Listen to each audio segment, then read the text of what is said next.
નમસ્કાર વિદ્યાર્થી મિત્રો, મારી યુટ્યુબ ચેનલ હર્ષદ સખિયામાં આપ સૌનું હાર્દિક સ્વાગત છે.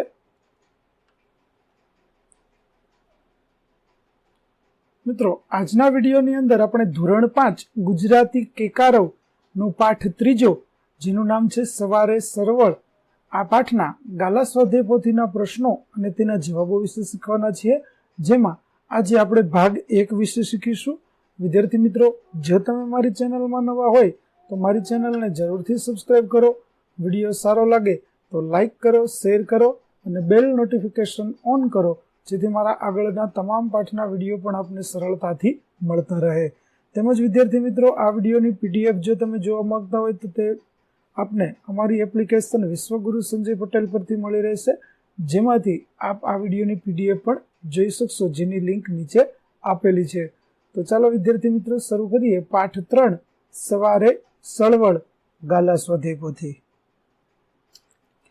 પ્રશ્ન 1. નીચેના પ્રશ્નોના એક એક વાક્યમાં ઉત્તર લખો. જેમાં પેલો અ છે તેનો પેલો પ્રશ્ન, વરસીલ વિજેતા હોડીવાળા જેટલો ખુશ ક્યારે થયો અને કેમ? તો વરસીલે પાકીટમાર સોમુની ધરપકડ કરી તેને રિવરફ્રન્ટ પોલીસ સ્ટેશનમાં સોંપી દીધો ત્યારે તે વિજેતા હોડીવાળા જેટલો ખુશ થયો, કેમ કે તે મુશ્કેલીમાં મુકાયેલી સ્ત્રીઓને મદદરૂપ બન્યો હતો. બીજો પ્રશ્ન, પીછીએ પકડ્યો વાર્તામાં છેલ્લે કોણ ખુશ થાય છે? તો પીછીએ પકડ્યો એ વાર્તામાં છેલ્લે વરસીલ નાગરેચા ખુશ થાય છે. બ ની અંદર પહેલો પ્રશ્ન, વરસીલ નાગરેચા કોણ હતા? તો વરસીલ નાગરેચા ગુજરાતના સીઆઈડી અધિકારી હતા. ત્રીજો, પાકીટમાર કોના પાકીટમાંથી રૂપિયા અને ડેબિટ કાર્ડ તફડાવી ગયો? તો પાકીટમાર જાનકીબહેનના પાકીટમાંથી રૂપિયા અને ડેબિટ કાર્ડ તફડાવી ગયો. ત્રીજું, જાનકીબહેને તેમનું ડેબિટ કાર્ડ કેવી રીતે બંધ કરાવ્યું? તો જાનકીબહેને બેંકના હેલ્પલાઇન નંબર પર ફોન કરીને તેનું ડેબિટ કાર્ડ બંધ કરાવ્યું. ત્યાર પછી ચોથો પ્રશ્ન, જાનકીબહેનની બહેનપણીનું નામ શું હતું? તો જાનકીબહેનની બહેનપણીનું નામ સરિતાબહેન હતું. પાંચમું, જાનકીબહેન અને સરિતાબહેન હોળીની હરીફાઈ જોવા ક્યાંથી આવ્યા હતા? તો જાનકીબહેન અને સરિતાબહેન મોરબીથી અમદાવાદના રિવરફ્રન્ટ પર હોળીની હરીફાઈ જોવા આવ્યા હતા. છઠ્ઠો પ્રશ્ન, જાનકીબહેન સાથી ગબડી પડ્યા? તો એક પુરુષ પાછળથી આવ્યો અને જાનકીબહેનને અથડાયો, તેથી જાનકીબહેન ગબડી ગયા. સાતમું, જાનકીબહેન પાકીટમાં 500ની કેટલી નોટો હતી? તો જાનકીબહેનના પાકીટમાં 500ની 8 નોટો હતી. આઠમો પ્રશ્ન, વિજયના હાથમાં રહેલી દાબેલીની શું વિશેષતા હતી? તો વિજયના હાથમાં રહેલી દાબેલીની વિશેષતા એ હતી કે તે બાજરીના પાઉંમાં સેન્ડવિચનો મસાલો ભરેલી અને કોબીજના પાનમાં વીંટાળેલી હતી. નવમો પ્રશ્ન, વરસીલ વિજયને શું કહી આગળ વધ્યો? વરસીલ વિજયને સોરી વિજય, તમારી ટીમને ઓલ ધ બેસ્ટ કહીને આગળ વધ્યો. 10મું, બંને શકમંદમાં શું સમાનતા હતી? તો બંને શકમંદે ઊભી લીટીવાળું ગુલાબી શર્ટ પહેર્યું હતું. 11મો પ્રશ્ન, વરસીલે બંને શકમંદને બોલાવવા શું સંબોધન કર્યું? તો વરસીલે બંને શકમંદને બોલાવવા હેલો કેપ્ટન કિશન એવું સંબોધન કર્યું. ત્યાર પછીનો પ્રશ્ન 12મો, પાકીટમારનું નામ શું હતું? તો પાકીટમારનું નામ સોમુ સાંગી હતું. 13મું, પાકીટમારનું પાકીટ કેવું હતું? તો પાકીટમારનું પાકીટ નવાઈ લાગે તેવું અવ્યવસ્થિત હતું.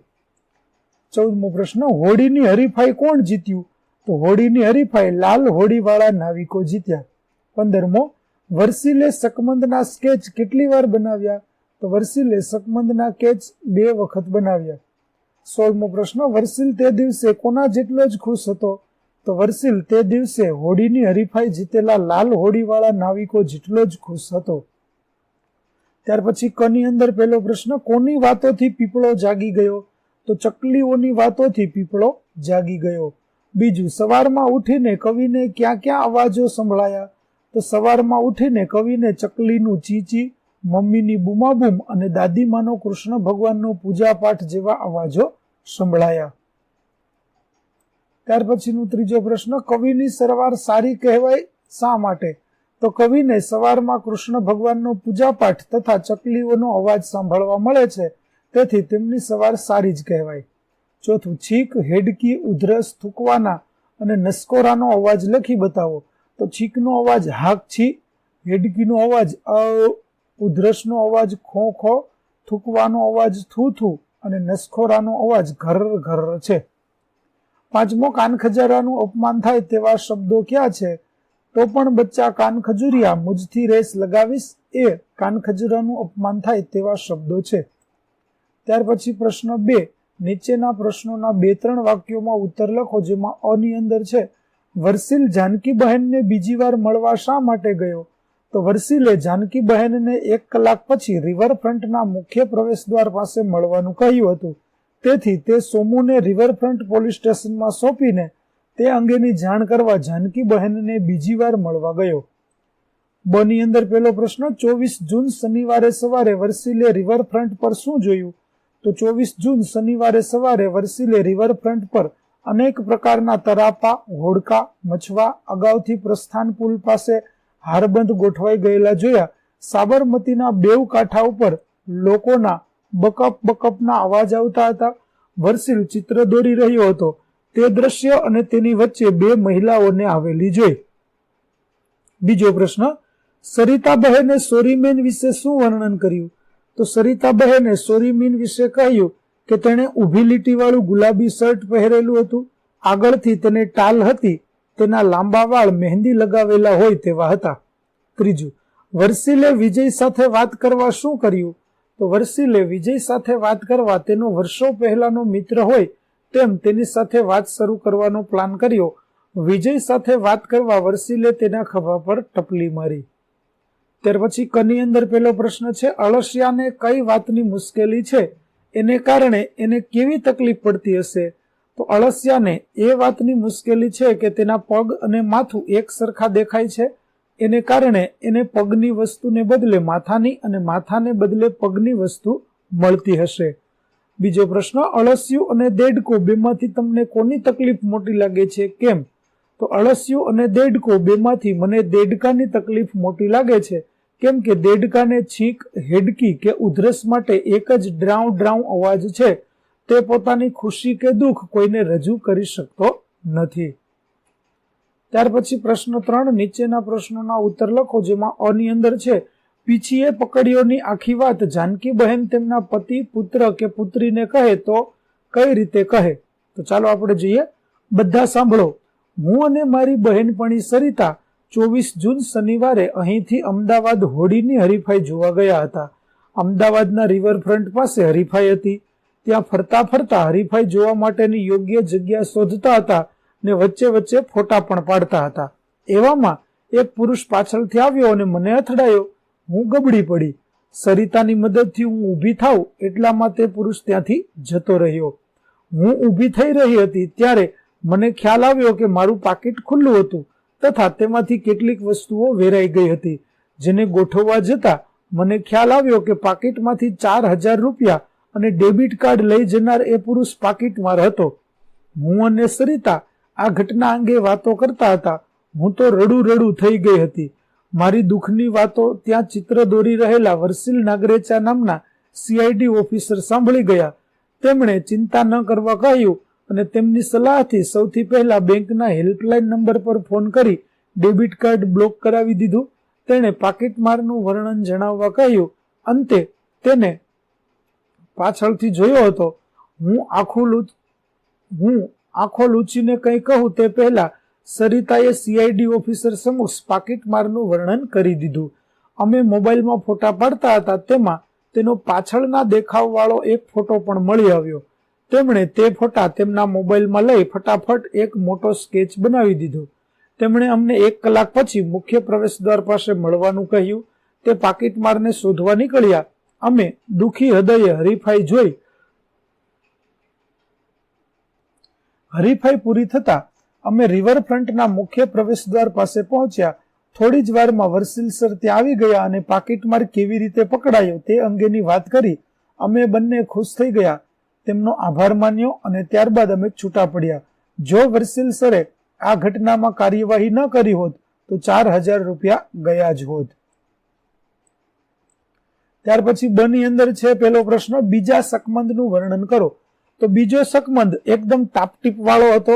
તેના વાળ વ્યવસ્થિત ઓળેલા હતા. તેના બૂટ પોલીસથી ચમકતા હતા. તેના કપડા ઇસ્ત્રી ટાઈટ હતા. ત્રીજું, સોમુ સાંગીના પાકીટમાં શું હતું? તો સોમુ સાંગીના પાકીટમાં એક બાજુએ 10 અને 20ની નોટો વ્યવસ્થિત ગોઠવેલી હતી. તે બધી નોટ પર 3 સિંહની નિશાની એક જ બાજુએ હતી. જ્યારે 500ની નોટો અસ્તવ્યસ્ત હતી. તેમાંની કેટલીક નોટો પર ગાંધીજીના ચહેરાની છાપ સીધી હતી તો કેટલીક ઉપર ઊંધી. બધું મળીને તેના પાકીટમાં 4070 રૂપિયા હતા. ત્યાર પછી ત્રીજો પ્રશ્ન, વર્સિલે સોમુ સાંગી પાકીટમારને કેવી રીતે પકડ્યો? તો વર્સિલની નજર વિજય રેખાવાળા પુલ પર પડી. હોડીઓ સાબરમતીમાં આમ તેમ ફરતી હતી. બરાબર ત્યારે જ વર્સિલને પાકીટમારની મૂછ અને હોડી વચ્ચેનો સંબંધ શોધી કાઢવા એક વિચાર આવ્યો. તેણે સોમુનું મોં રિવરફ્રન્ટ પર તરફ રખાવી ફરીથી રેખાચિત્ર દોર્યું. એક નાના ચોરસમાં પહેલા તેના લાંબા વાળ દોર્યા, પછી નદીમાં તરતી હોડીના દ્રશ્ય વડે ચિત્ર ભરી દીધું.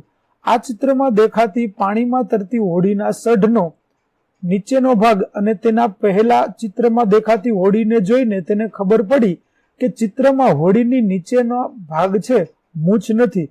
તેણે સોમુની આંખમાં આંખ નાખી ભારપૂર્વક કહ્યું, સોમુ સાંગી, ચોરી કરવા બદલ હું તારી ધરપકડ કરું છું. એમ કહીને વર્સિલે સોમુ સાંગી પાકીટમારને પકડ્યો. ક. રોજ સવારે ધીંગામસ્તી કવિતામાં કઈ કઈ ધીંગામસ્તી થઈ છે? તો રોજ સવારે ધીંગામસ્તી કવિતામાં ચકલીએ અવાજ કર્યો એટલે પીપળે આંખો ખોલી. મમ્મીએ કવિને જગાડવા બૂમાબૂમ કરી પણ તે ન જાગ્યા. પપ્પાએ પાણી છાટ્યું અને કવિ રાડ પાડીને જાગ્યા. છલાંગ મારીને વાડીમાં જીવડા જોવા દોડ્યા. કાન ખજૂરા સાથે રેસ લગાડવાની વાત કરી. અળસિયાએ વાળને ક્યાં ઉગવાનું તે કહેવાનું કહ્યું. દેડકાએ તેની છીંક, હેડકી અને ઉધરસનો એક જ અવાજ છે તેની ફરિયાદ કરી. ત્યાર પછી ચોથું, નીચેના વિધાનો ખરા વિધાન સામે ખરું અને ખોટા સામે ખોટાની નિશાની કરો. તો પેલું વિધાન આવશે ખોટું, બીજું આવશે ખરું, ત્રીજું ખોટું, ચોથું ખોટું, પાંચમું ખરું અને છઠ્ઠું ખરું. ત્યાર પછી પાંચમો પ્રશ્ન, નીચેના વિધાન કોણ બોલે છે તે લખો. પેલું, મેં 500ની 8 નોટ સવારે જ મૂકી હતી, જાનકીબહેન બોલે છે. બીજું, કોઈ ગંભીર ઘટના બની છે, વર્સિલ નાગરેચા બોલે છે. તે સોરી વાળા જેન્ટલમેનને દેખાવ કેવો કહી શકો, વર્સિલ નાગરેચા બોલે છે. ચોથું, 1 મિનિટ, મેં ચાલતા ચાલતા કેટલાક ફોટા લીધા છે તેમાં જોઈએ, તો સરિતાબહેન બોલે છે. પાંચમું, હું હોડી હંકારનારનો કોચ છું, તો વિજય ટંડેલ બોલે છે. છઠ્ઠું, સર બોલો સી વાત છે, સોમુ સાંગી બોલે છે. સાતમું, લુક એટ મી, મારી સામે જો, તો વર્સિલ નાગરેચા બોલે છે. ત્યાર પછીનો પ્રશ્ન, કૌંસમાંથી યોગ્ય શબ્દ પસંદ કરી ખાલી જગ્યા પૂરો. જેમાં પહેલી ખાલી જગ્યામાં આવશે ડેબિટ કાર્ડ, બીજામાં આવશે મોરબી, ત્રીજામાં આવશે પીઠ, ચોથામાં આવશે ચિત્રપોથી, પાંચમામાં આવશે બાજરી, છઠ્ઠામાં ઇસ્ત્રી ટાઈટ, સાતમામાં આવશે લાલ, આઠમામાં આવશે રિવરફ્રન્ટ.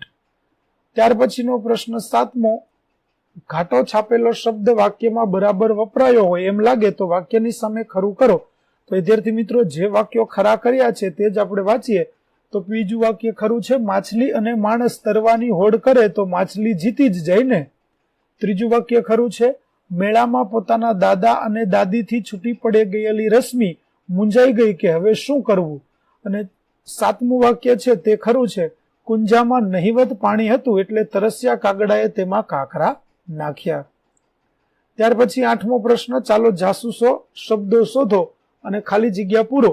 તો પેલી ખાલી જગ્યામાં આવશે હોડ, બીજી ખાલી જગ્યા છે તેની અંદર આવશે તફડાવી, ત્રીજાની અંદર આવશે અછડતી, ચોથામાં આવશે શેરવી ગયું અને પાંચમામાં આવશે સમાંતર.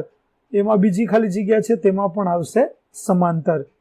ત્યાર પછી નવમો પ્રશ્ન છે, વાર્તામાં આવતા અંગ્રેજી શબ્દના અર્થ તમને આવડતા હોય તે લખો. ના આવડે તેના અર્થ તમારા શિક્ષકને કે અન્ય કોઈને પૂછીને લખો. તો ચાલો આપણે જોઈએ. પેલું છે રિવરફ્રન્ટ, તો નદી કિનારા આગળનો ભાગ તેને રિવરફ્રન્ટ કહેવાય. સ્પીકર, જેનો અર્થ થાય ધ્વનિ વિસ્તારક યંત્ર. ડેબિટ કાર્ડ, તો બેંકના ખાતામાં જમા પૈસા ચૂકવી મેળવી શકાય તેવું કાર્ડ.